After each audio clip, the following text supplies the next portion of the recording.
Lisa and Tracy, John's cousins, will now sing a song.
Thank you. Joan, Jess's close friend from college, will now read a story.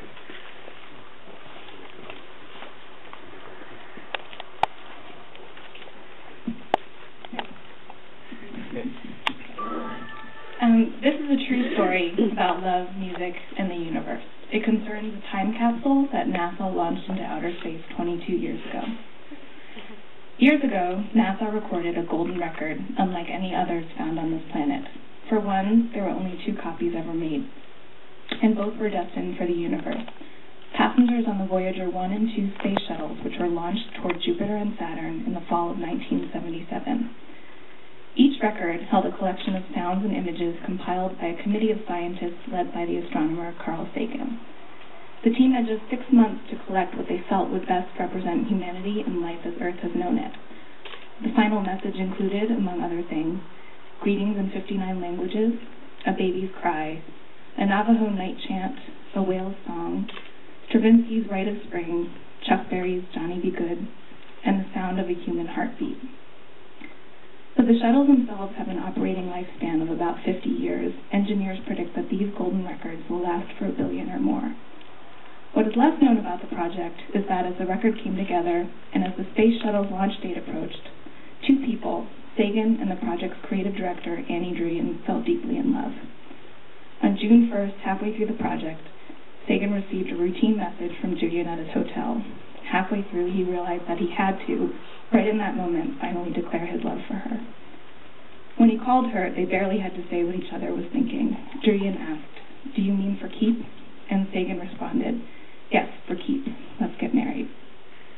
Druyan writes, "That moment we felt we knew what it must be like to discover a new law of nature. It was like Eureka, it was like Archimedes, it was like truth." 2 days later, she went into the lab, had herself hooked up to a series of machines, and recorded her heartbeat while she thought about Sagan and what it was like to fall and be in love with him. Hers is the heartbeat that was included in the record's message. And on September 5th, 1977, to coincide with the literal alignment of stars and planets, the last of the two records was launched along with the Voyager 1 spacecraft, dodging cosmic rays, intense radiation, solar flares, and the hurtling rocks and sand of the asteroid belt to reach Jupiter, Saturn, and as of last year, the outer bounds of the entire solar system. At 10 billion miles away, it is now the farthest human-made object from Earth, as it is likely to continue to be a billion years from now. And just how long is a billion years? In a billion years, the sun will be 10% brighter, and the continents of Earth will be so altered that we would not recognize the surface of our own planet. The Voyager shuttles will have long since disintegrated and dispersed, but somewhere in the universe there will be a pair of twin records, each carrying the sound of a heart that beats for keeps. Thank you.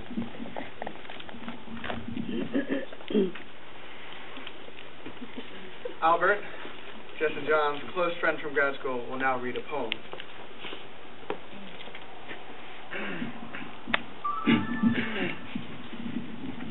This is a poem by J.R.R. Tolkien. When spring unfolds the beechen leaf and sap is in the bough, when light is on the wildwood stream and wind is on the brow, when stride is long and breath is deep and keen the mountain air, come back to me, and say my land is fair. When spring is come to garth and field, and corn is in the blade, when blossom like a shining snow is on the orchard laid, when shower and sun upon the earth with fragrance fill the air, I'll linger here and will not come, because my land is fair.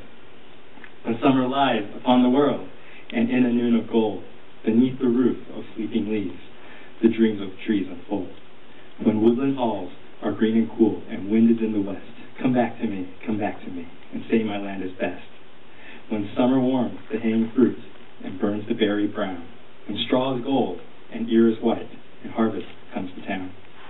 When honey spills, and apple swells, though windy in the west, I'll linger here beneath the sun, because my land is best.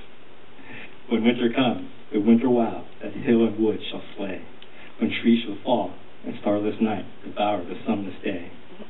When wind is in the deadly east, then in the bitter rain, I'll look for thee and call to thee, I'll come to thee again. When winter comes and seeming ends, when darkness falls at last, when broken is the barren bough, and light and labor past, I'll look for thee and wait for thee until we meet again. Together we will take the road beneath the bitter rain. Together we will take the road that leads into the west, and far away we'll find a land where both our hearts may rest. Thank you.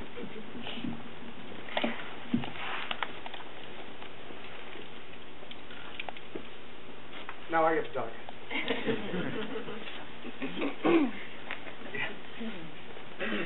It's perhaps a symptom of our time that one of the most moving definitions of marriage was penned in the courts. Civil marriage is at once a deeply personal commitment to another human being and a highly public celebration of the ideas of mutuality, companionship, intimacy, fidelity, and family.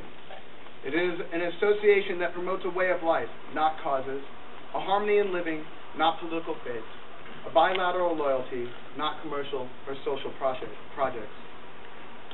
Because it fulfills yearnings for security, safe haven, and connection that express our common humanity, civil marriage is an esteemed institution, and the decision whether and whom to marry is among life's momentous acts of self-definition. Tangible as well as intangible benefits flow from marriage. The benefits accessible only by way of a marriage license are enormous. touching nearly every aspect of life and death.